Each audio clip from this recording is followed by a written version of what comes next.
Великобритания отправляет солдат в Украину, но есть условия. Новый виток эскалации или мирное урегулирование. Путин идет на риск, наступление захлебнулось, но Россия резко отказывается от мирного плана Трампа. Заявление из Москвы. Покушение на премьера, приговор уже вынесен и, казалось бы, все ясно, но в деле появляются новые детали, о них и расскажем. Белый дом разваливается на глазах. Что задумал президент США? И сколько ракет для Патриот Украина не получит из-за его новой безумной идеи? Нападение на Исландию – случайность или спланированная атака? Кто напал, для чего и что это означает для мира? Об этих и других главных событиях «Утро среды» 22 октября. Самые важные и срочные новости, эксклюзивные подробности. Вы смотрите информационный выпуск «Нехта». Оперативно о событиях в России, Беларуси, Украине и мире. Раньше и понятнее других. Все, что нужно знать сегодня.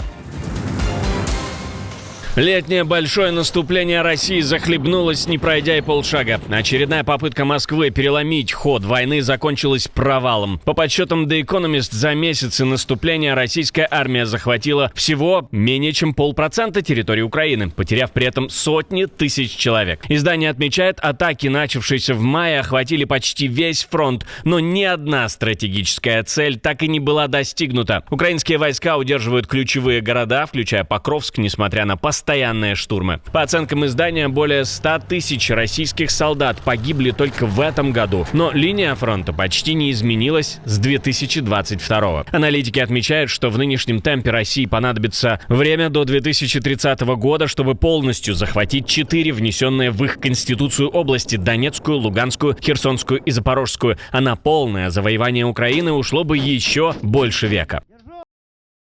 Возможности России ввести войну в нынешнем темпе могут иссякать. Если Путин продолжит наступление любой ценой, он рискует еще больше. После 3 лет неудачных наступлений внезапное крушение может произойти скорее в российской военной экономике, чем в украинской обороне.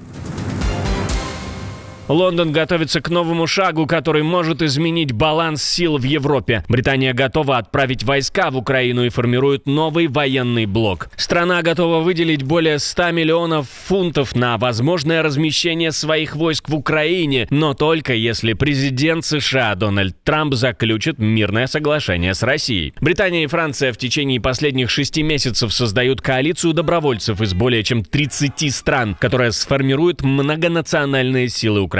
Эти силы будут отвечать за безопасность украинского неба, морских границ и обучение ВСУ в случае, если прекращение огня станет реальностью. Ну а пока королевские вооруженные силы готовятся отражать атаки дронов на своей территории впервые на законодательном уровне. Мы ежедневно продолжаем защищать себя от угроз, от морского дна до киберпространства. Прямо сейчас мы разрабатываем новые юридические полномочия, которые позволят сбивать неопознанные дроны над военными базами Великобритании. Несомненно, наступила новая эра угроз. Со времен окончания Второй мировой безопасность Европы еще никогда не подвергалась такому риску конфликта между государствами.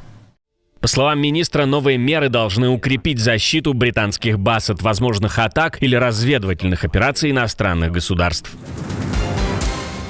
В России упекли за решетку главу узбекского землячества. Валдайский городской суд Новгородской области приговорил 68-летнего Усмана Баратова к году и 8 месяцам колонии строгого режима. Его признали виновным по статье о дезорганизации деятельности исправительного учреждения. Решение суда стало неожиданным даже для наблюдателей. Прокуратура просила назначить обычный режим, но суд выбрал строгий, ссылаясь на то, что Баратов уже имеет судимость якобы за дискредитацию российской армии. По версии следствия, Баратов оторвал видеорегистратор у сотрудника колонии и бросил в него. Сам он настаивает, что никакого нападения не было, камера упала, и он только поднял ее и отбросил в сторону, когда охранник отказался взять это устройство. Я просто не хотел стоять с протянутой рукой, камеру я не ломал и не кидался ею в людей. Адвокат отметил, что видеорегистратор в момент инцидента не работал, а запись, представленная в деле, не содержит самого момента конфликта. Прокурор признал смягчающими обстоятельствами возраст и состояние здоровья подсудимого, но это не повлияло на приговор. Если бы не новое уголовное дело, Баратов должен был выйти на свободу уже 20 ноября этого года. Теперь вместо освобождения он снова отправляется в колонию, где, по словам защиты, едва ли выдержит строгий режим. Лидеры крупнейших стран Европы выступили с совместным заявлением, подтвердив неизменную поддержку Украине и одобрив усилия президента США, направленные на достижение прекращения огня в Украине. В документе отдельно отмечается, что Россия затягивает конфликт, тогда как Украина, цитирую, единственная сторона, которая по-настоящему стремится к миру. Мы решительно поддерживаем позицию президента Трампа, что боевые действия должны быть немедленно прекращены, а текущая линия соприкосновения должна стать отправной точкой для переговоров. Мы остаемся преданными принципу, что международные границы не могут быть изменены силой. А вот Россия, похоже, отказывается прекращать огонь и, в принципе, хоть как-то двигаться в сторону мира. Там заявили, что предложение Дональда Трампа немедленно остановить войну, цитирую, игнорирует первопричины конфликта. Россия не изменила своей позиции по сравнению с теми пониманиями, которые были достигнуты в ходе продолжительных переговоров Путина и Трампа на Аляске. Эти понимания опираются на достигнутое тогда согласие, которое президент Трамп очень емко сформулировал, когда он сказал, что нужен долгосрочный устойчивый мир, а не немедленное прекращение огня, которое ни к чему не приведет. Таким образом, инициатива американского президента о немедленном прекращении войны натолкнулась на холодный ответ Москвы. Там вновь заговорили не о мире, а о причинах, которые нельзя забывать. Уважаемые подписчики, обращение к вам, ведь это именно вы решаете, узнает ли обо всех этих новостях еще большее количество людей. Каждая ваша подписка, каждый лайк, каждый репост, каждый комментарий длиннее 6 слов и каждый досмотр видео до конца помогают продвигать наши ролики среди сотен тысяч новых пользователей. Так еще больше людей узнает правду именно благодаря вам. Спасибо, что остаетесь с Нехта, и продолжаем.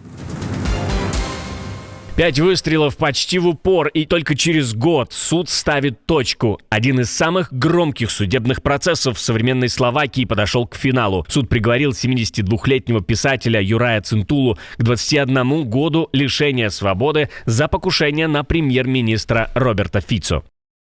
Я считаю вердикт суда законным. Как отметил председательствующий судья, его убедила заключительная речь обвинения, и он принял наши доводы. По этой причине я отказываюсь от своего права на обжалование приговора. Инцидент произошел 15 мая 2024 года в городе Гандлова. После выездного заседания правительства Фицо вышел к людям, и из толпы раздались несколько выстрелов. Премьер получил тяжелое ранение, был эвакуирован в больницу Банска-Быстрицы. Фицо, оправившись после 2 операций, заявил, что простил нападавшего, но предупредил, политические разногласия нельзя решать оружием. Словакия теперь подводит итог делу, которое стало символом роста политического насилия в Европе.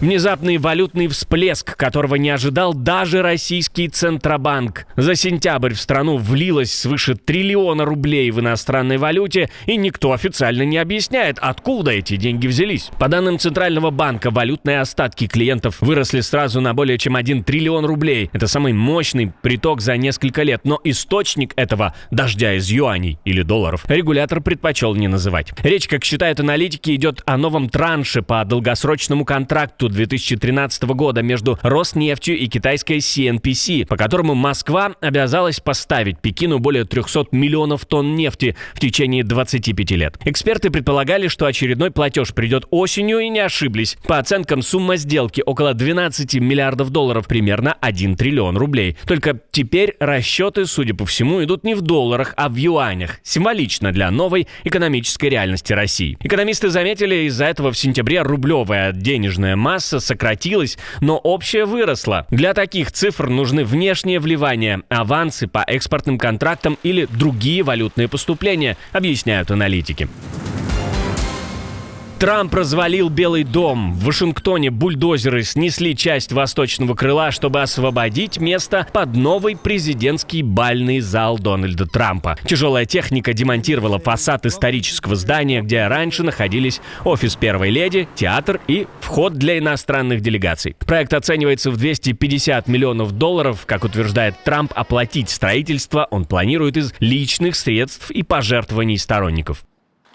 И этот бальный зал будет великолепным. Здесь, на этом этаже, будут подавать напитки, коктейли, все что угодно. А потом скажут «прошу к ужину». И вы, господа сенаторы, войдете в зал, который, я думаю... я не думаю, что его кто-то сможет превзойти. Это будет лучший бальный зал. Все будет великолепно. И, кстати, строительство началось сегодня, так что это к удаче. Но в пересчете суммы, заложенной на ремонт, хватит на примерно 250 ракет для установок Patriot. Но это так, к примеру. Нападение на Исландию. Боевые комары пытаются захватить остров. Все, конечно, не так драматично, но эти жужжащие кровопийцы были впервые за всю историю наблюдений замечены на острове. Энтомолог-любитель заметил странную муху на приманочной ленте вечером 16 октября и передал образцы специалистам. Институт естественной истории Исландии подтвердил, это действительно комары, причем морозоустойчивого вида и способного зимовать в сараях и погребах. Это может быть случайностью, что они появились именно сейчас, а не раньше. Но это также может быть связано с потеплением. И, вероятно, именно оно является одной из причин, по которой численность насекомых увеличивается сейчас гораздо быстрее, чем раньше. Условия для их прибытия и закрепления в стране стали более благоприятными. По словам специалистов, этот вид способен переживать суровые зимы, и вполне вероятно, что комары теперь останутся в Исландии навсегда. Отдельное спасибо, что досмотрели до конца. Спасибо за ваше доверие. Жду развернутых комментариев, лайков и репостов. Это важно, чтобы нас становилось больше. На этом пока все. До новых встреч и хороших вам новостей.